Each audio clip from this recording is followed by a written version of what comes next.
video is brought to you by AKSIAS. So ఇక అత్యవసర పరిస్థితులు వచ్చినప్పుడు తాత్కాలికంగా వీటిని సస్పెండ్ చేస్తారు. అంటే నేషనల్ ఎమర్జెన్సీ వచ్చింది, ఎక్కడి నుంచైనా వేరే దేశం నుంచి మనకి యుద్ధ వాతావరణం మొదలైంది, యుద్ధం రాలేదు కానీ యుద్ధ వాతావరణం వచ్చింది. అలాంటప్పుడు లేదా ఆర్మ్డ్ రెబిలియన్ అంటే మన దేశంలో ఉన్నటువంటి ఆర్మీనే తిరుగుబాటు చేసింది, లేదా బయట నుంచి మనకి వేరే రకమైనటువంటి ఎక్స్టర్నల్ అగ్రెషన్ అంటే బయట వేరే దేశాల నుంచి మనకి ముప్పు పొంచి ఉంది. ఇలాంటి సందర్భాలు వచ్చినప్పుడు ప్రభుత్వం జాతీయ అత్యవసర పరిస్థితిని ప్రవేశపెడుతుంది. అలా ప్రవేశపెట్టినప్పుడు కొన్ని ప్రాథమిక హక్కులని సస్పెండ్ చేస్తుంది, కొంతకాలం ఉండవు. ఫర్ ఎగ్జాంపుల్ మనకి రైట్ టు ఫ్రీడమ్లో ఫ్రీడమ్ ఆఫ్ మూమెంట్ ఉంది, అంటే మనం ఎక్కడికైనా కానీ ఎలా అయినా తిరగచ్చు, భారతదేశంలో ఏ ప్లేస్కైనా మనం వెళ్ళొచ్చు.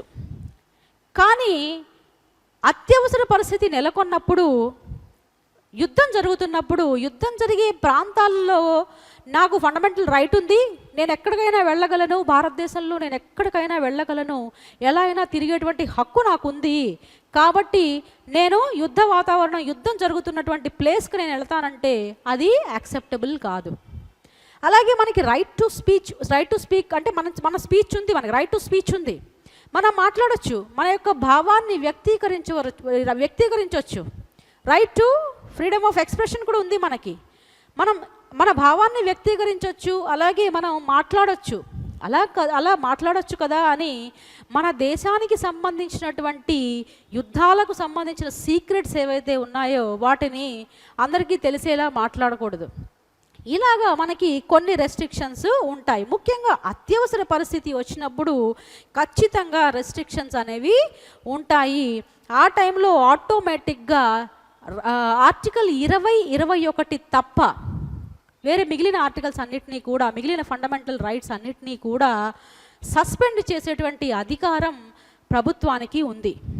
Okay, and then directive principles of state policy అని మనకి ఒక చాప్టర్ ఉంది రాజ్యాంగంలో. దానిలో directive principles of state policy అంటే ప్రభుత్వం చేసేటువంటి పాలసీలు తయారు చేసేటువంటి టైంలో ప్రభుత్వానికి ఇచ్చేటువంటి కొన్ని సూచనలను అందులో పొందుపరచడం జరిగింది. సో వీళ్ళ డెవలప్మెంట్ కోసం ఈ సూచనలను దృష్టిలో పెట్టుకుని మీరు చట్టాలు చేయండి, పాలసీలను చేయండి, ప్రోగ్రామ్స్ ప్లాన్ చేయండి అని ఈ directive principles of state policy చెప్తుంది. దాంట్లో కూడా ముఖ్యంగా ఆర్టికల్ 31A, 31B, 31C ఈ మూడు కూడా ఫండమెంటల్ రైట్స్కి ఒక లిమిటేషన్ లాగా ఉంటాయి. అంటే వీటిని అమలుపరచడానికి కొన్నిసార్లు ప్రాథమిక హక్కులకు భంగం వాటిల్లే విధంగా కూడా ప్రభుత్వం చర్యలు తీసుకుంటుంది. అప్పుడు కూడా వీటిని మనం ఫండమెంటల్ రైట్స్ దెబ్బతిన్నాయి అనే దృక్పథంలో మనం చెప్పలేం. ఎందుకంటే ప్రభుత్వానికి కొంతమందికి మంచి చేయటం కోసం కొన్ని ఫండమెంటల్ రైట్స్ని కూడా పక్కన పెట్టి కొన్ని చట్టాలు చేయాల్సినటువంటి అవసరం ఉంటుంది. For example right to equality అని ఉంది, అందరూ సమానంగానే ఉండాలి. కానీ మనకి కొంతమందికి రిజర్వేషన్లు కల్పిస్తారు ఎడ్యుకేషనల్ ఇన్స్టిట్యూషన్స్లో, అలాగే ఉద్యోగాలలో రిజర్వేషన్స్ కల్పిస్తారు. అట్లా కల్పించినప్పుడు మరి సమానత్వం అన్నారు కదా, కొందరికి రిజర్వేషన్లు ఏంటి, కొందరికి రిజర్వేషన్లు ఎందుకు లేవు అంటే, అలాగే ఉమెన్కి 33% రిజర్వేషన్ ఉంది, పిల్లలకి కొంతమందికి స్కాలర్షిప్లు ఇస్తారు, లేదా కొంతమందికి సీట్లు ఉచితంగా ఇస్తారు. ఇవన్నీ ఎందుకు అంటే ఎకనామికల్గా, ఆర్థిక పరంగా, సామాజిక పరంగా వెనకబడినటువంటి తరగతులను అందరితో సమానంగా డెవలప్మెంట్ జరిగేలా చేయటానికి కొన్నిసార్లు రైట్ టు ఈక్వాలిటీని పక్కన పెట్టి మరీ రిజర్వేషన్స్ ప్రొవైడ్ చేయాల్సినటువంటి అవసరం ప్రభుత్వానికి ఉంటుంది. వీటినే ఇలా ఒక వర్గానికి డెవలప్మెంట్ కోసం కొన్నిసార్లు ప్రాథమిక హక్కుల్ని పక్కన పెట్టాల్సినటువంటి అవసరం వస్తుంది. సో ఇలాగా ఫండమెంటల్ రైట్స్లో అంటే ఈ యొక్క లక్షణాలలో ఇది కూడా ఒక లక్షణం. అండ్ దెన్ మార్షల్ లా అంటే ఒకవేళ దేశంలో కనుక అడ్మినిస్ట్రేషన్ సరిగా లేకపోతే కొన్ని పరిస్థితులు, ఎలాంటి పరిస్థితులు నెలకొంటాయంటే మార్షల్ లా అంటే మిలిటరీ రూల్ పెట్టాల్సినటువంటి అవసరం వచ్చినప్పుడు, అలాంటి పరిస్థితి ఏదైనా వస్తే అప్పుడు కూడా ఫండమెంటల్ రైట్స్ అనేవి సస్పెండ్ చేయబడతాయి, వాటిని రెస్ట్రిక్ట్ చేయబడతాయి. ఫర్ ఎగ్జాంపుల్, ఒక్కొక్కసారి కొన్ని చోట్ల కర్ఫ్యూ విధిస్తారు. కొన్ని అల్లర్లు జరిగినప్పుడు వాటిని కొంచెం నార్మల్ దీనికి తీసుకురావడం కోసం, నార్మలైజ్ చేయడం కోసం కొన్ని ప్రదేశాలలో కర్ఫ్యూ విధిస్తారు. కర్ఫ్యూ అంటే ఈ టైం నుంచి ఈ టైం మధ్యలో ఎవరు బయట తిరగకూడదు, రోడ్ల మీద తిరగకూడదు, ఏమీ చేయకూడదు, మాట్లాడకూడదు, ఇలాంటి రూల్స్ అండ్ రెగ్యులేషన్స్ అన్నీ ఉంటాయి. నాకు మాట్లాడే హక్కు ఉంది, నాకు తిరిగే హక్కు ఉంది, కాబట్టి నన్ను ఆపొద్దు అంటే ఆ టైంలో కుదరదు. సో ఇలాంటి కొన్ని సందర్భాలు, ప్రత్యేకమైనటువంటి సందర్భాలు వచ్చినప్పుడు ఖచ్చితంగా ప్రాథమిక హక్కులను నియంత్రించాల్సినటువంటి అవసరం, తగ్గించాల్సినటువంటి అవసరం, రెస్ట్రిక్ట్ చేయాల్సినటువంటి అవసరం ఉంటుంది. అవి రెస్ట్రిక్ట్ కూడా చేయబడతాయి. ఫైన్. ఇప్పుడు మనం రాష్ట్రం రాష్ట్రం రాష్ట్రం అని స్టేట్ అని వాడుతున్నాం యూజువల్గా. మరి ఈ స్టేట్ అంటే ఏమేమి వస్తాయి? స్టేట్ ఈ ప్రాథమిక హక్కులకు భంగం కలిగించకుండా చట్టాలు చేయకూడదు. State should not make a law against the fundamental rights అని మనం అంటున్నాం. మరి ఆ స్టేట్ అనే పదం కిందకి ఏమేమి వస్తాయి? స్టేట్ అంటే ఇక్కడ రాష్ట్రం అనే ఉద్దేశం కాదండి. సో ఇక్కడ స్టేట్ అనే పదాన్ని మనం ప్రభుత్వ అంగాలకు సంబంధించినటువంటి వాటికి మనం ఇక్కడ వాడతాం.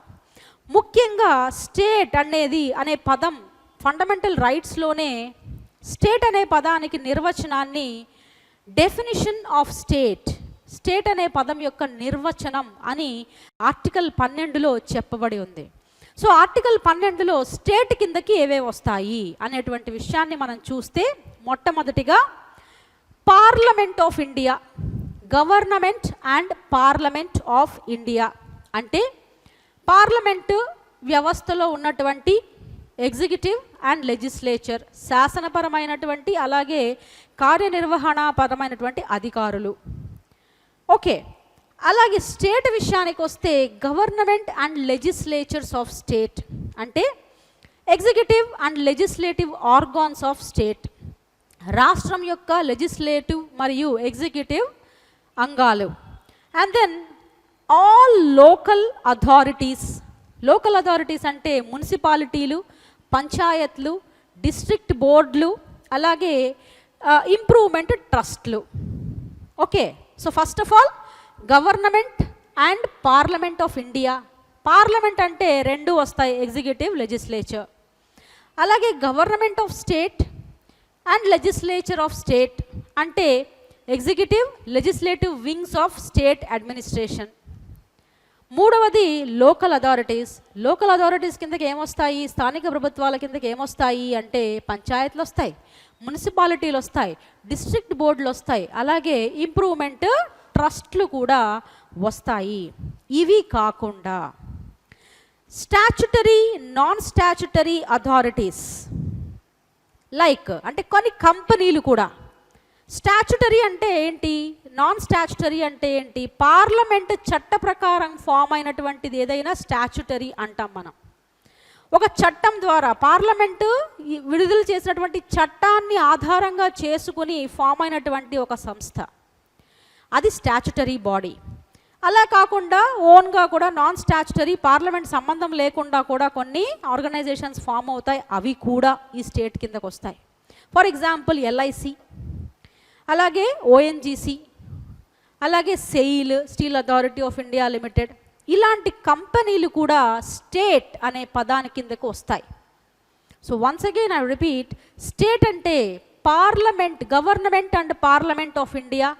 పార్లమెంట్ అనగానే దాని కింద లెజిస్లేచర్ అండ్ ఎగ్జిక్యూటివ్, ఆ తర్వాత స్టేట్ల యొక్క గవర్నమెంట్ మరియు లెజిస్లేచర్ వ్యవస్థ, స్టేట్ యొక్క లెజిస్లేచర్, స్టేట్ యొక్క ఎగ్జిక్యూటివ్. అంటే స్టేట్ ఎగ్జిక్యూటివ్ అంటే ఎవరెవరు వస్తారు? Governor, council of ministers, chief minister, వీళ్ళందరూ ఎగ్జిక్యూటివ్స్. సో వీళ్ళందరూ వస్తారు. అలాగే all local governments, authorities like panchayats, municipalities, district boards, and then improvement ట్రస్ట్లు. వీళ్ళు కాకుండా statutory, non statutory bodies, all authorities that is statutory or non statutory. Example LIC, ONGC, అలాగే SAIL, ఇలాంటి companies అన్నీ కూడా స్టేట్ కిందకు వస్తాయి.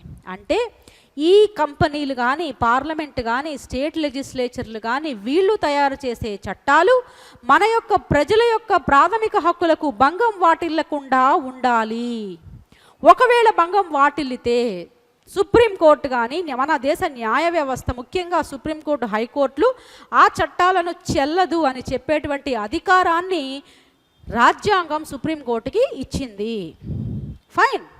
అండ్ దెన్ ఆర్టికల్ 12 అయిపోయింది. ఆర్టికల్ 13 విషయానికి వస్తే, ఇలా ఏ చట్టాలు ఫండమెంటల్ రైట్స్కి వ్యతిరేకంగా ఉంటాయి, అలా ఉన్న చట్టాలను ఏం చేయాలి అనేటువంటి విషయాన్ని ఆర్టికల్ 13 చెప్తుంది. Laws inconsistent with fundamental rights are always shall be null and void. ఏవైతే ప్రాథమిక హక్కులకు భంగం వాటిల్లే విధంగా ఉంటాయో ఆ చట్టాలు నల్ అండ్ వాయిడ్, చెల్లవు అని చెప్పొచ్చు అని ఆర్టికల్ 13 చెప్తుంది. దీన్ని ఇలా చెప్పేటువంటి పవర్ని జ్యుడిషియరీకి అప్పగించింది, ముఖ్యంగా సుప్రీంకోర్టుకి అప్పగించింది రాజ్యాంగం అండర్ ఆర్టికల్ 32. ఆర్టికల్ 32 ఏదైతే ఉందో ఆ ఆర్టికల్ ప్రకారం సుప్రీంకోర్టు ఇలాంటి చట్టాలను చెల్లవు అని చెప్పేటువంటి అధికారాన్ని కలిగి ఉంది. హైకోర్టులకి ఇదే అధికారం 226 ప్రకారం ఉంది, ఆర్టికల్ 226. వాటినే మనం రిట్స్ అని అంటాం. ఈ రిట్స్ గురించి మనం తర్వాత వీడియోస్లో చూద్దాం. సో సుప్రీంకోర్టుకి రిట్లు పాస్ చేసే అవకాశం ఉంది, అధికారం ఉంది. అలాగే హైకోర్టుకి కూడా రిట్లు పాస్ చేసేటువంటి, ఎప్పుడైతే ఫండమెంటల్ రైట్స్ దెబ్బతింటాయో అప్పుడు రిట్లను విడుదల చేసేటువంటి అధికారం హైకోర్టుకి కూడా ఉంది. సుప్రీంకోర్టుకి అయితే ఆ అధికారం ఆర్టికల్ 32 ద్వారా వస్తుంది. హైకోర్టుకి అయితే ఆ అధికారం ఆర్టికల్ 226 ద్వారా ఆ అధికారాన్ని రాజ్యాంగం ఇచ్చింది. ఫైన్.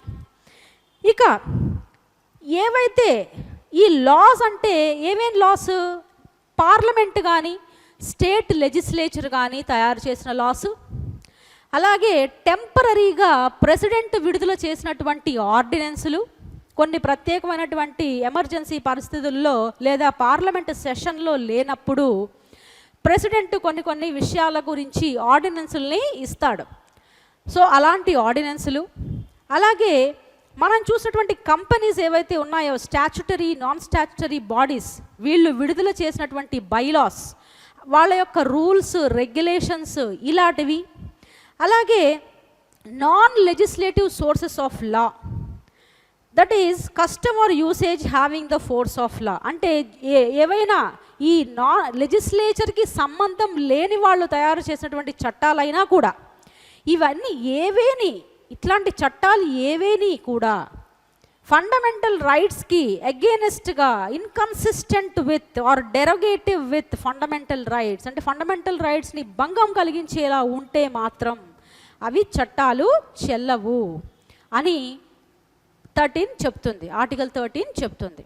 అయితే ఈ ఆర్టికల్ 13లో కాన్స్టిట్యూషన్ అమెండ్మెంట్ చట్టం అనేది ఈ 13లో ఆర్టికల్ 13లో చెప్పిన లా అనే పదం కిందకి రాదు. కాబట్టి అమెండ్మెంట్ యాక్ట్స్ అనేవి వాటి గురించి కోర్టుకు వెళ్ళడానికి వీల్లేదు అని ఆర్టికల్ 13 చెప్తుంది.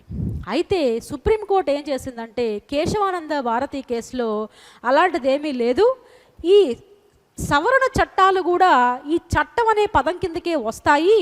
కాబట్టి ఈ సవరణ చట్టాలలో కూడా ఇలాంటివి ఏవైనా ప్రాథమిక హక్కులకు భంగం కలిగే విధంగా ఏవైనా కనుక చేస్తే అవి కూడా కోర్టుల దృష్టిలోకి తీసుకొని వెళ్ళొచ్చు, దాని మీద కూడా మీకు న్యాయం జరుగుతుంది అని సుప్రీంకోర్టు తీర్పు ఇచ్చింది కేశవానంద భారతి కేసులో.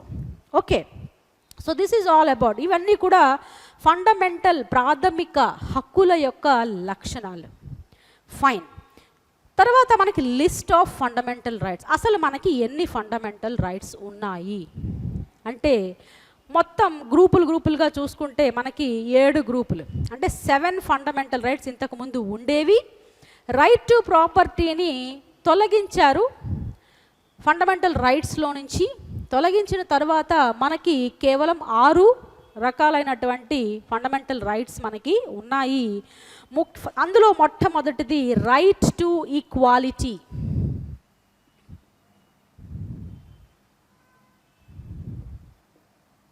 Right to equality. Right to equality అనేది మనకి ఆర్టికల్ 14 నుంచి 18 వరకు ఉంటాయి. సో ఈ 14 నుంచి 18 మధ్యలో ఉన్న ఆర్టికల్స్ అన్నీ కూడా ఈక్వాలిటీకి సంబంధించినటువంటి ప్రావిజన్స్ ఉంటాయి దాంట్లో. రైట్ టు ఈక్వాలిటీ మనం ప్రతి ఒక్క ఫండమెంటల్ రైట్ని ప్రత్యేకంగా దాని గురించి క్లియర్గా మనం తెలుసుకుందాం. సో రైట్ టు ఈక్వాలిటీ, తర్వాతది రైట్ టు ఫ్రీడమ్. ఇది 19 to 22.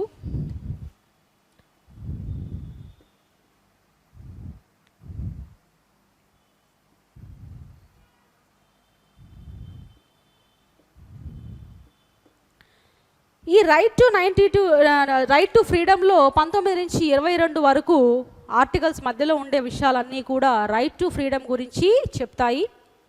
దాంట్లోనే మనకి right to life, right to ఇవన్నీ కూడా, అంటే రైట్ టు ఎడ్యుకేషన్, ఇలాంటి right to education under 21A ఇవన్నీ కూడా మనకి ఈ రైట్ టు ఫ్రీడమ్లో మనకి ఉంటాయి.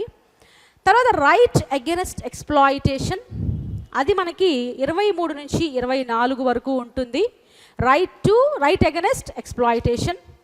తర్వాత right to freedom of religion, ఏ మతాన్నైనా మనం ఫ్రీగా ఎన్నుకోవచ్చు లేదా నమ్మొచ్చు, విశ్వసించవచ్చు. ఇలాంటి విషయాలన్నీ కూడా మనకి right to freedom of religion from article 25 to 28 వరకు మనకి ఈ ఆర్టికల్స్ ఈ so called right to freedom of religion గురించి చెప్తాయి. And then cultural and educational rights, ఇవి 29 నుంచి 30 వరకు, 29 and 30 ఈ 2 ఆర్టికల్స్ మనకి కల్చరల్ అండ్ ఎడ్యుకేషనల్ రైట్స్ గురించి మనకు ఉంటాయి. అండ్ ఫైనల్గా రైట్ టు కాన్స్టిట్యూషనల్ రెమిడీస్ అనేది మనకి ఆర్టికల్ 32. ఈ article it self is the article which gives the power to judicial review for courts. అంటే కోర్ట్స్కి జ్యుడిషియల్ రివ్యూ పవర్ని ఇచ్చి, అంటే ఈ ప్రాథమిక హక్కులను పరిరక్షించే హక్కు ఇది ఒక హక్కుగానే దానికి మనకి ఇస్తుంది రాజ్యాంగం. ఈ ప్రాథమిక హక్కులను పరిరక్షించడానికి ఒక రైట్ ఉంది, right to constitutional remedies. So right to equality అనేది సమానత్వపు హక్కు. ఓకే, సో ఇవి మనకి లిస్ట్. అయితే ఈ రైట్స్ మొత్తం కూడా మనకి ఫండమెంటల్ రైట్స్ అనేవి ఇంతకుముందు మనం చెప్పుకున్నట్టు సిటిజన్స్కి అవైలబుల్ ఉన్నాయి. సిటిజన్స్ మరియు కొన్ని రైట్స్ ఏమో సిటిజన్స్కి, మిగిలిన రైట్స్ సిటిజన్స్ మరియు ఫారినర్స్కి అందరికీ కూడా అవైలబుల్గా ఉంటాయి. వాటిల్లో కేవలం భారత పౌరులకు మాత్రమే అవైలబుల్గా ఉండేటువంటి హక్కులు ఏంటి అంటే ఆర్టికల్ 15, 16, 19, 29, 30. ఆర్టికల్ 15, 16, 19, 29, 30 మొత్తం 5 ఆర్టికల్స్. ఈ 5 ఆర్టికల్స్కి సంబంధించినటువంటి హక్కులు కేవలం సిటిజన్స్కి మాత్రమే ఇవి వర్తిస్తాయి. మిగిలిన ఆర్టికల్స్ అన్నీ కూడా ఇటు సిటిజన్స్కి యాజ్ వెల్ యాజ్ ఫారినర్స్కి కూడా మిగిలిన ఫండమెంటల్ రైట్స్ వర్తిస్తాయి. సో మనం ఇప్పటి వరకు ఫండమెంటల్ రైట్స్ యొక్క లక్షణాలు ఏంటో చూసాం, అసలు రైట్స్ ఎందుకు ఉండాలి అని చూసాం, ఏ విధంగా బిల్ ఆఫ్ రైట్స్ని డెమోక్రటిక్ ప్రభుత్వాలు అందిస్తాయో చూసాం, జ్యుడిషియల్ రివ్యూ ఏ విధంగా ఒక లక్షణంగా ఉందో మన రాజ్యాంగంలోని ఫండమెంటల్ రైట్స్ని పరిరక్షించడానికి అనేది చూసాం. సో ఫండమెంటల్ రైట్స్ ఏవేంటి అనేది కూడా మనం ఎన్ని ఉన్నాయి అనేది కూడా మనం చూసాం. సో నెక్స్ట్ అప్కమింగ్ వీడియోలో ప్రతి ఒక్క రైట్ గురించి మనం తెలుసుకుందాం. సెకండ్ ఫండమెంటల్ రైట్స్లో మనం సిరీస్ ఆఫ్ వీడియోస్ ఒక 3-4 వీడియోస్ అవుతాయి. సో మన నెక్స్ట్ వీడియోలో క్లియర్గా మనం ప్రతి ఒక్క రైట్ గురించి, దాని యొక్క ఆ రైట్లో ఉన్నటువంటి రైట్, మన నెక్స్ట్ వీడియోలో మనం సమానత్వ హక్కు గురించి చూస్తాం. దాంట్లో అసలు సమానత్వ హక్కు అంటే ఏంటి, దాని కిందకు వచ్చే విధంగా 14, 15, 16, 17, 18 వేటి గురించి మాట్లాడతాయి. వాటి తర్వాత ఎక్సెప్షన్స్ ఏంటి, ఇలాంటి విషయాలన్నీ కూడా మనం క్లియర్గా డిస్కస్ చేసుకుందాం. Until then thank you.